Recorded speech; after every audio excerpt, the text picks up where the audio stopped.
Welcome back to Portfolio Rescue, where during bull markets we get questions about leveraged ETFs, and during bear markets we get questions about bonds and Roth IRAs. So we'll see if that transition happens. We're still in the latter half in terms of questions, but we'll see if that changes it, because things have been going a little better lately. Yeah, I'm feeling good. How are we feeling better? Good? Yeah. Okay. Feeling good. It's funny because everyone says, why should the stock market change just because the calendar flipped to a new year? And look what happened. It worked. That's all we needed to do. Change the calendar. Is this still the Santa Claus rally? I think this is just the New Year's resolution rally. So we're going into February. Things are going well. Just remember this feeling the next time stocks are down like 10% in a month. Because it could happen. All right, let's do some questions. Okay. Up first today, we have a question from Larry. Without getting into the politics of throwing the U.S. government into default, the threat is very real. How about a discussion on how retirees should position themselves to protect their portfolio? Us old guys don't have years to recover from a political sabotage of the markets and the economy. Old folks read and listen to your stuff too! !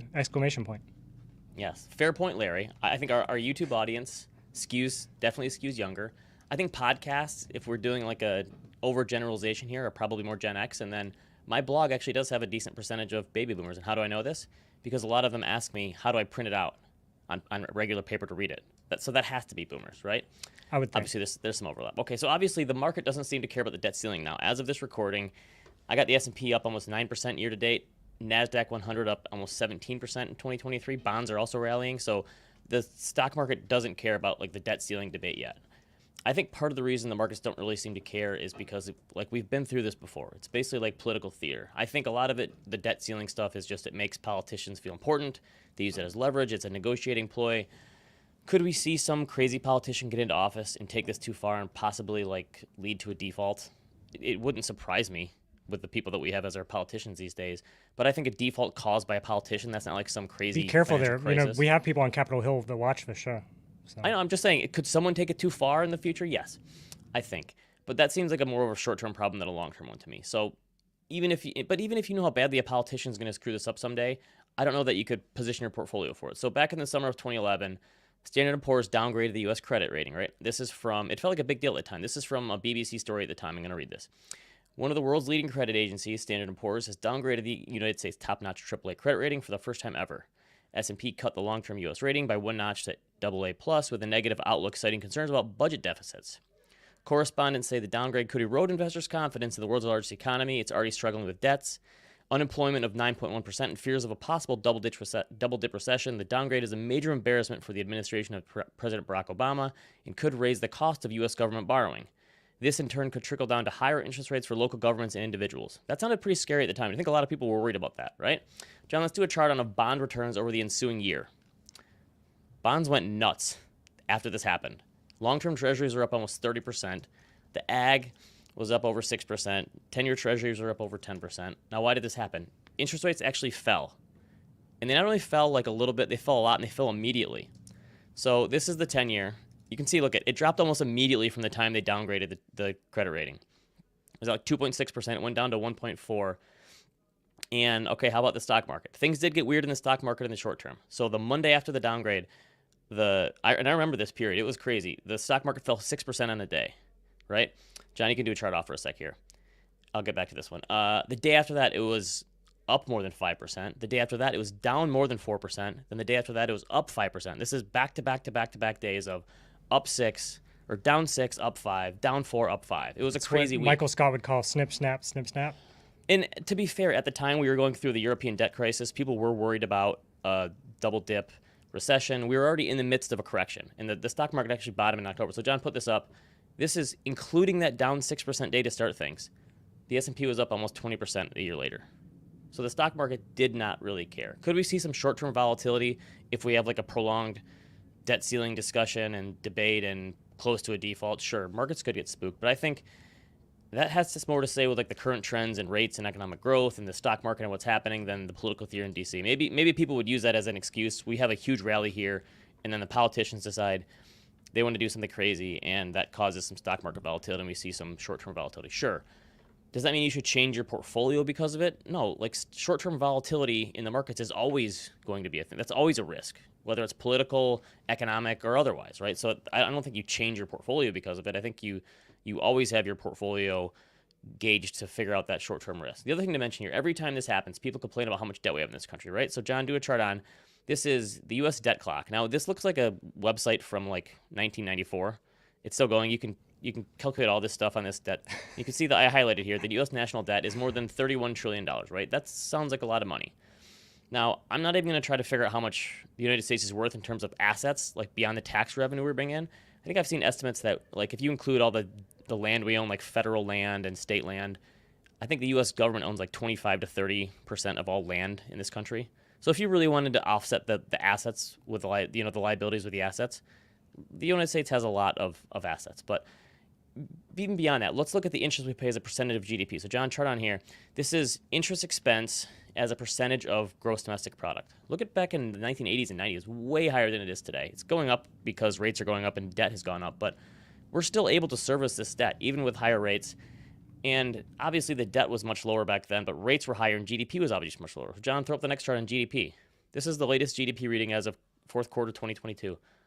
$26 trillion and growing. And it's not like the GDP is an accumulated amount like the debt is, right? GDP is something that we produce year in and year out. So this year it's probably going to be bigger than 26 trillion if it looks like the economy is on strong footing, which it is. So I know that the debt number is scary, but I just think that people have been worrying about government spending forever. John Thorpe, this is a cover story from 1972 in Time. Is the U.S. going broke? I think as long as the economy continues to grow, federal debt is going to. It really is. And people were scared. This is 1972. I think as long as the economy continues to grow, and federal debt is going to grow as well, as long as the pie gets bigger. And unfortunately, unless the politicians get rid of the debt ceiling thing, it's always going to be an argument every few years when we get to this. So I think you have to get used to it. But I also think that people probably worry too much about government debt and the implications that it could have. I think this is something that we're going to look back at another 10, 20, 30 years, and it's going to be, I don't know, $70 trillion. And people are going to go, 70 trillion is too high. I think people just have to get used to it. If debt is growing, it probably means that the economy is growing as well, and that's a good thing. Also, can't we just make a giant platinum coin or something, right? Sure, pay it all off. Here's the other thing, though, because I've seen people say we should get rid of all debt, just abolish United States debt, get rid of it, pay it all off. That debt is an asset to someone else, right? Retirees, pension plans who own bonds, who own treasuries, those liabilities that the United States is creating is an asset for someone else. Those T-bills you're earning 4 or 5% on right now, which we're going to talk about in a few questions later here, that's an asset from U.S. government borrowing. So you take that away, then we don't have any bonds for people. I mean, you have to go further on the risk curve for bonds, different types of bonds, but those are assets too. Right. Let's do another one. Okay. Up next, we have a question, I think, from Twitter. Yeah, someone on Twitter posted this. Okay. What's it going to take to right-size the Treasury yield curve from its current inverted state? Isn't that what we're all waiting for, when 10-year and 30-year Treasuries have higher rates than 2- and 5-year? Also, why do we need or want that? I presume it's because it signals that the markets think long-term returns will be higher than short-term returns, but I'm not entirely clear on it. See, staying on the theme that bond questions are coming in hot and heavy lately still. Right. We'll see if that changes. This is a question I've seen other people have before, too. Yeah. So, John, give me the chart of the change in yield curve. This is over the past 13 months. So the blue curve on the bottom, that's as of 12/31/2021. So 13 months later, the gray curve happens. You can see the bottom curve, it's upward sloping. So shorter term yields, 1, 2, 3, 6 month T-bills, are much lower than longer term yields, 10-year, 20-year, 30-year. Now look at the line above it, the gray line. That's as of February 1st.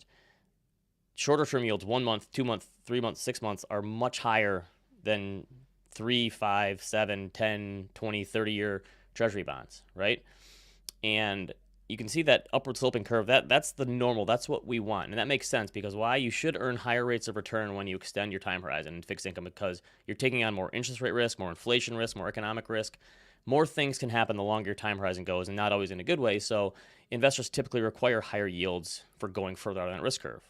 And now that it's inverted, that doesn't make any sense, right? Because you're being paid higher yield to take less risk, and the people further on the risk curve are being paid less. So typically, you use the yield curve as a way to gauge the health of the economy, right? When longer-term yields are higher than shorter-term yields, that typically shows signs of healthy economic progress, right? People think things are going to get better in the future. higher growth, potentially higher inflation, things are going to be better. An inverted yield curve is, or narrower yields signal that things could get worse. And if you look back at it, it's got like an 8 out of 8 in terms of predicting an oncoming recession. Yield curve inverts. In the next, call it 6 to 18 months, we get a recession. Today, I think things are a little trickier because of the role the Fed is playing here in the yield curve. So Cam Harvey is the Duke professor who came up with this signal, actually thinks it might not work this time. So John, he wrote a research piece. Throw this up here real quick. He gives some reasons why he thinks his own signal, the inverted yield curve, might not work. And he talks about the strength of the labor market, the fact that the people being laid off, especially in the tech sector, are finding jobs much easier because they're more highly skilled.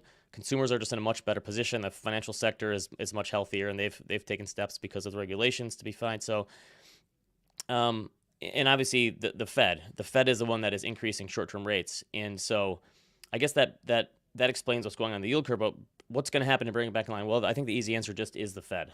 Long-term yields don't seem to believe that inflation is going to be a long-term problem, and so they haven't moved up much at all, right? So we have 30-year yields that are basically the lowest on the whole yield curve. So I think a recession would probably help us get back there, unfortunately.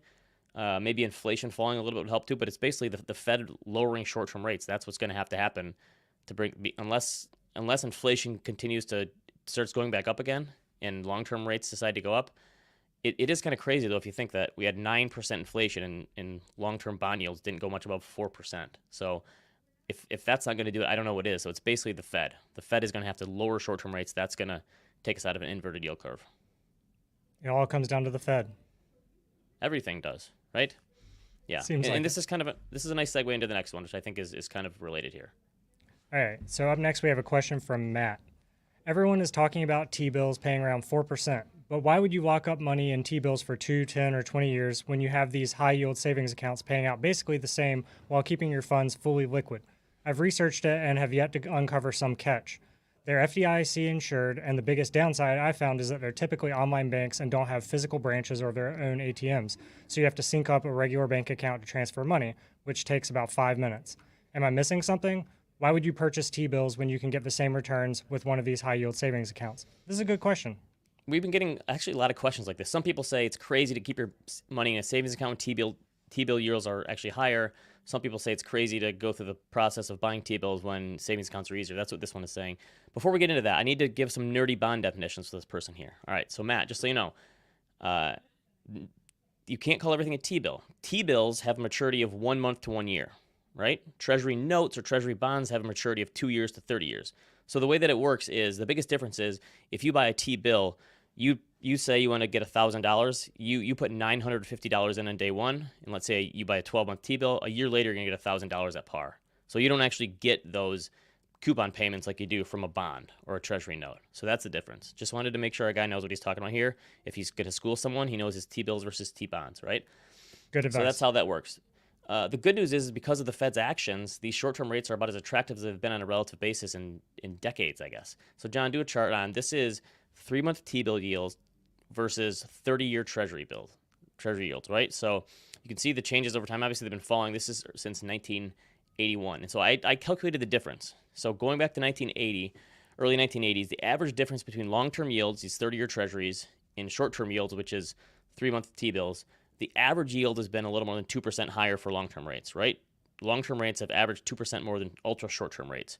Right now, T-bills yield 1% or more than 30-year treasuries, which is basically the highest I could find in that time frame. So in over 40 years, this is the highest spread between ultra-short yields and ultra-long yields. So that's pretty good. So anyone parking their cash in money markets, CDs, savings accounts, and I'm talking online savings accounts here, not necessarily bank savings accounts, and T-bills, are being given a gift from the Fed right now. So you don't have to take a lot of risk on your cash right now. So which option is better? An online savings account, T-bills, maybe money market or CD? I think they all have pros and cons, and it probably doesn't really matter. T-bill yields currently are higher than online savings accounts. So we're talking 4.5 to 4.6% for T-bills right now, depending on what month and what duration we're talking. And I've found 3.3 to 3.5% for online savings accounts. So that's a pretty decent. You can get over 100 basis points more in T-bills. Then you can buy those T-bills directly from Treasury Direct, from the government, or you can just buy an but my high yield savings account is paying 4.03% right now. 4.03. Okay. Mm-hmm. That 03 is important. Okay, so you're earning 4. You've told us it's some. Are you sure this isn't a Ponzi scheme? No, 4. I mean, 4%. who knows? But yeah, I'm they're kidding. not so far. 4%. No, 4% is because T-bills are where they are. That makes sense, right? And those, as the Fed continues to raise rates, these rates should continue to go, because the Fed just raised another 25 basis points yesterday. So, online savings accounts are probably easier to deal with in terms of moving cash in and out of your account. That's for me, that the ease of access, I think, is the biggest thing for me. Both of these yields can and will change. So if the Fed keeps raising rates, they're going to go up. So again, if the Fed does another 25 basis points at the next meeting, these yields are going to continue to go up. And even if bond yields on the longer end don't move, these are going to have to follow the Fed funds rate, even if they don't follow it 1-for-1. So you could lock in higher rates with CD yields, because these yields are going to fall if the Fed does decide to cut rates and take us out of the inverted yield curve. Like, these rates are going to fall too, and probably in a hurry. They're going to go down a lot faster than they went up. That's for sure. So when the Fed does decide to cut rates, whenever that is, it's going to happen. But as long as you don't have your money sitting in a brick and mortar bank earning 20 basis points right now, I don't think it really matters all that much. If you have Right. T-bills or online, like, it's probably not that much of a difference. Yeah, years ago, So my holding about- PNC account a couple years ago was like 0.01%. Was like Right. what the savings was getting. So especially if you're buying an ETF that is like, there's a T-bill ETF, you're not locking your money up in that. Like, this person, you're not necessarily locking it up unless you're, even if you buy the actual bonds, you can still sell them at a Now, premium to be discount clear on depending that, rates. that's something I don't quite understand. Is the yield on that ETF going to be the same as what the actual T-bills would be yielding, or will there be a spread? It's gonna be pretty close. I mean, Okay. depending on the day you buy the actual T-bill, it might be a little more or less, but the T-bill yields right now on those ETFs are pretty close. Okay. So I would just say enjoy this while it lasts, because the situation where short-term rates are way higher than long-term rates is just, it simply can't last. I mean, the Fed can hold on for a while, but that's not normal. So I'd say just enjoy it while it lasts. Good advice. All right, let's do another one. Okay. Up next, we have a bit of a bummer, but it's a good question I think a lot of people can relate to. And it's from a longtime listener and someone, I'm not going to name them because of the topic, but yeah, this question is, my mother recently told me a story about a family friend. Let's call her Anna.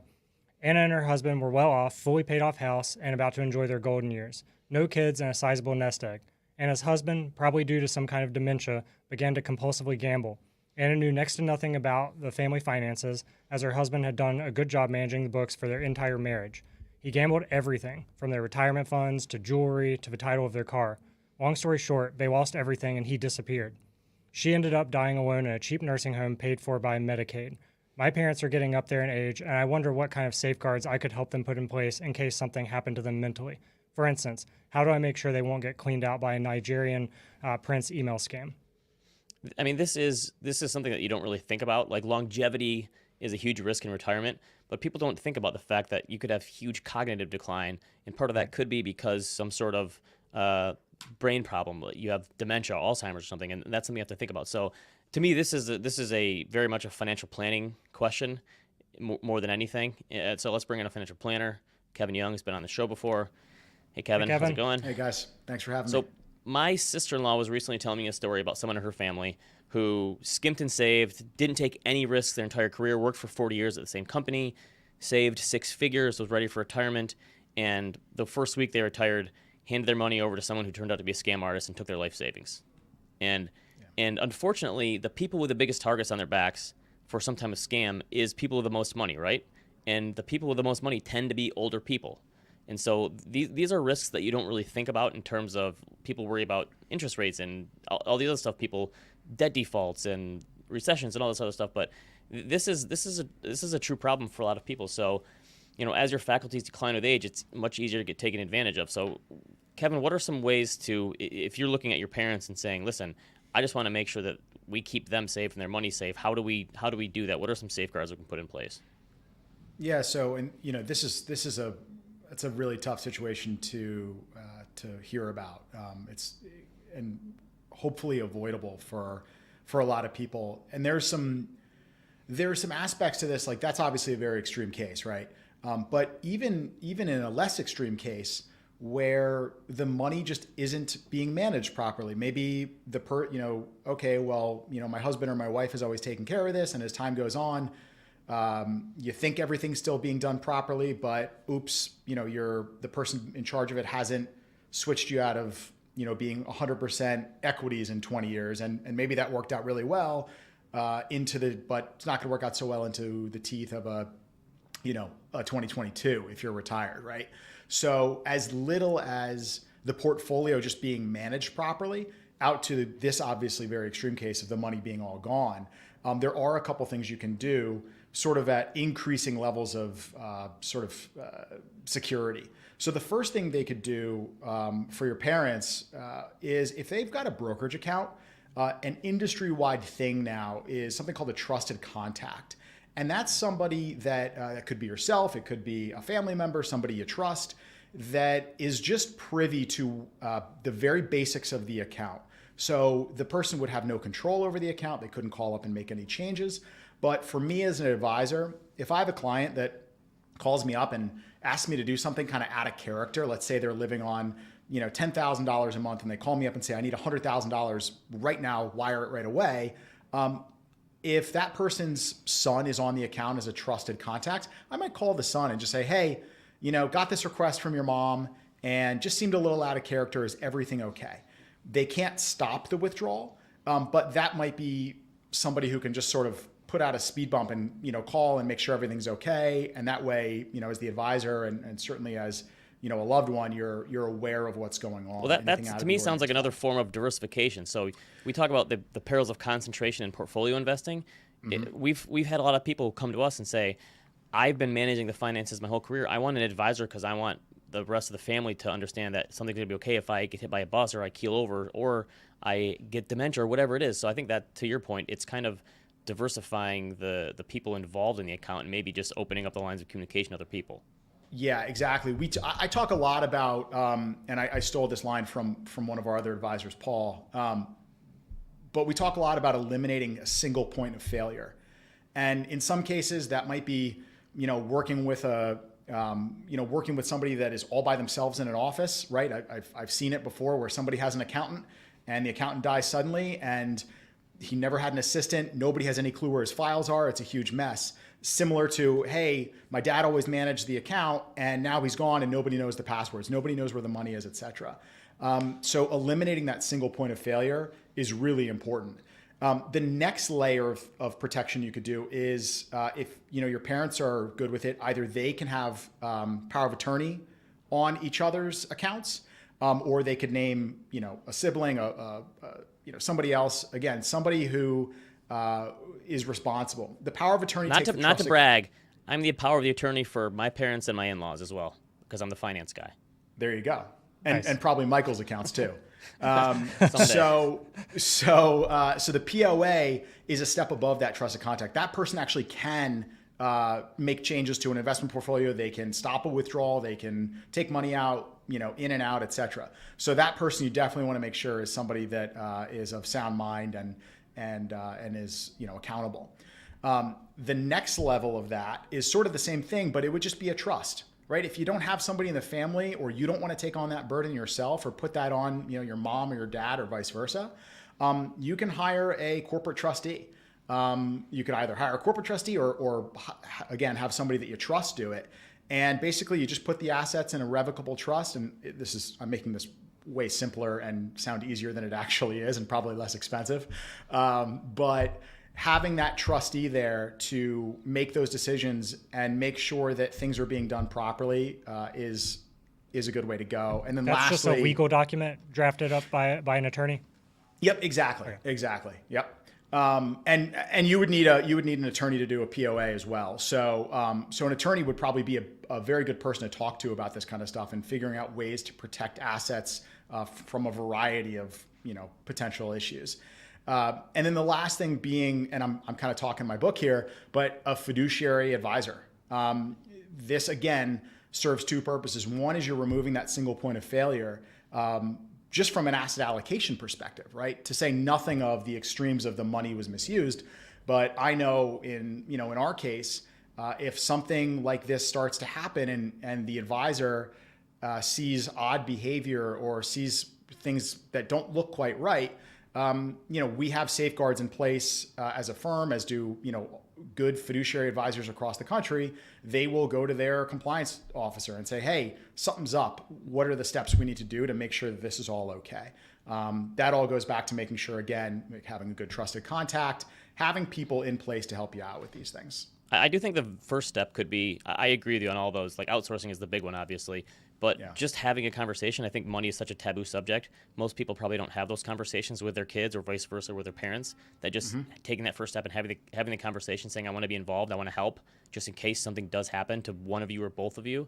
I think simplicity is the other thing, that if you just reduce the number of accounts that you have, don't have accounts all over the place. Maybe reduce the number of holdings. Like if you have fewer funds in your portfolio, I think the simpler the better in terms of the plan and the process. I think all that stuff can help too. So it's easier if someone else does have to take over. But yeah, it's scary to think about this stuff. But people my parents' age, they've got 2 or 3 different friends from college that they've known their whole lives who are now in nursing homes because of some sort of Alzheimer's or dementia. This is the kind of thing that you never want to see happen to someone you know or love, but it's a real possibility.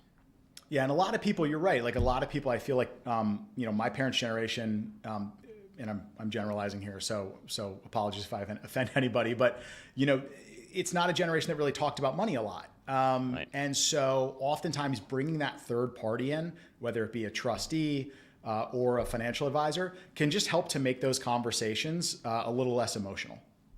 Yes, right. Yeah, if you have an outside third party that can kind of look at it objectively, I agree. Because if you keep it in the family, it can make things tough. Also, And it I'm seems sure like whatever emotional issues or cost of setting something like this up, I'm sure this person in the example would have gladly spent that either emotional or actual capital to ensure that this didn't happen.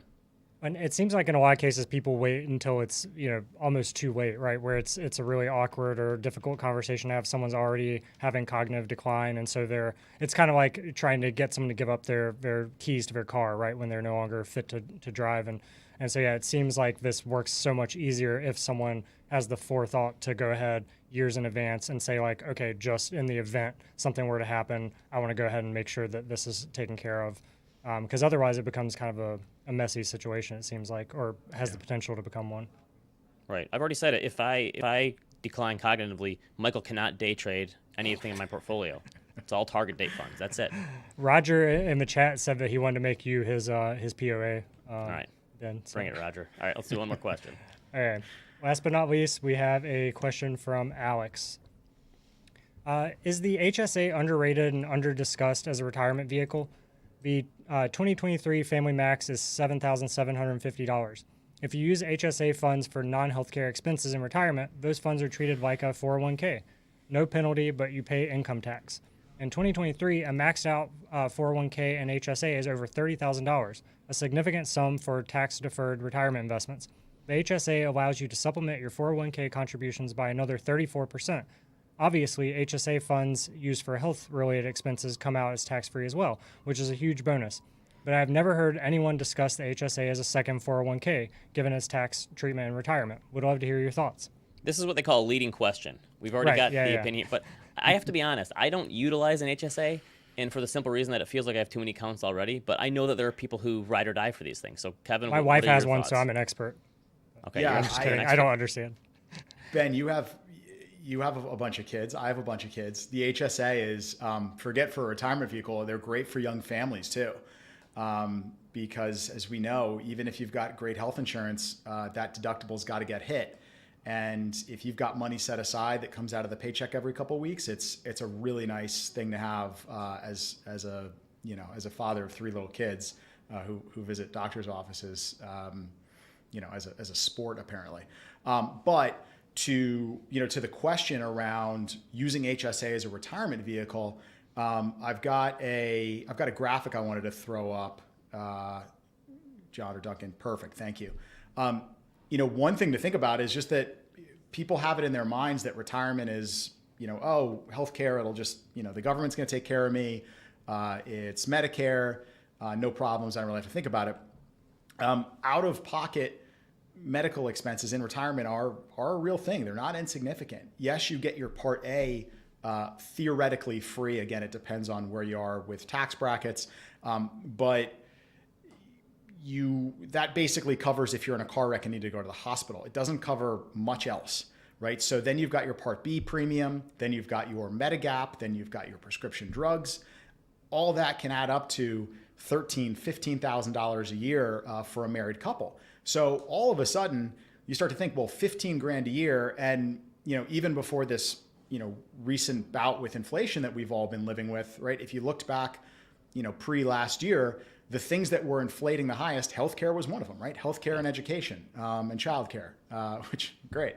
But so for a retiree, having a bucket of money that you can sort of say, hey, this bucket of money is going to be specifically for my healthcare. I think mentally and emotionally, that makes a lot of sense and gives people some comfort knowing that, hey, if there are out-of-pocket costs, I'm not dipping into, my real quote-unquote retirement funds.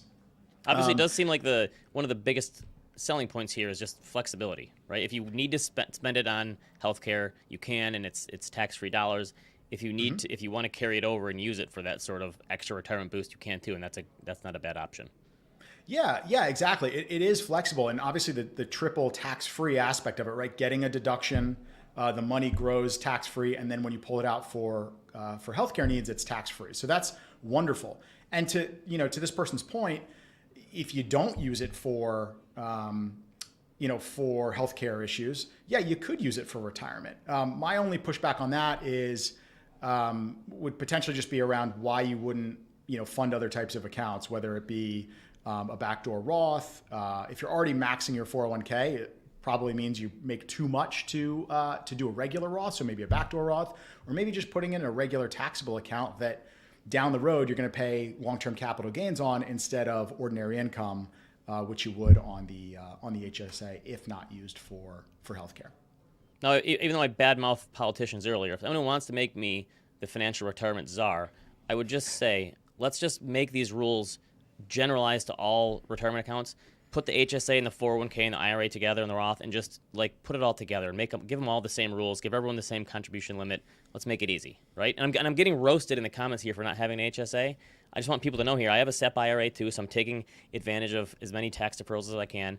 If I fill that bucket up, maybe I'll look at an HSA sometime. Also, you have a Roth for each of your kids, right? Because they help out with your work. Yeah, right. Something like that. But yeah, they're holding the boom above your head. Right. But I can definitely see the benefits of the HSA. It makes sense that because I just had to get my daughter had to get braces this year. Could you do dental out of this too? Does that count? Yeah. Maybe you can tell this side of my face is a little puffy because I just had a tooth extracted on Tuesday morning, and I'm sure that's going to go over the yearly limit on our. Should have used some tax-free dollars to pay for my daughter's braces. Yeah, I got my HSA ready to go for that bill. And so the only catch, if there is a catch, is that you just have to have a high deductible insurance plan, right? Correct. Yep, exactly. High deductible healthcare plan. See, you're an expert, Duncan. Yep, well, yeah, I wasn't kidding. My wife does have one, so here? I know a little bit about them. But yeah. Yeah, high deductible healthcare plan. I think if you're a young person starting a family, I can't recommend them enough because having children, the actual act of having children is extremely expensive. Yes. Raising them is expensive. Doctors are expensive. You never know what's going to come down on you. So it's a great thing early in life. And if you don't need it, and some of that money compounds for 35 years, you're in really great shape. All right. Great questions today. We appreciate everyone who always writes in. It is kind of nice. We get a total diversification of questions. It's always something new that people are keeping us on our toes. They're great right? questions. I love these. After this week, I'm anticipating a bunch of TQQQ and biotech questions for next week. Yeah, but those are all coming from you, Duncan. So remember, hit that subscribe button, idon'tshop.com for what Compound needs. Compound and Friends tomorrow. Tune in, and we will see you next week. See you, everyone.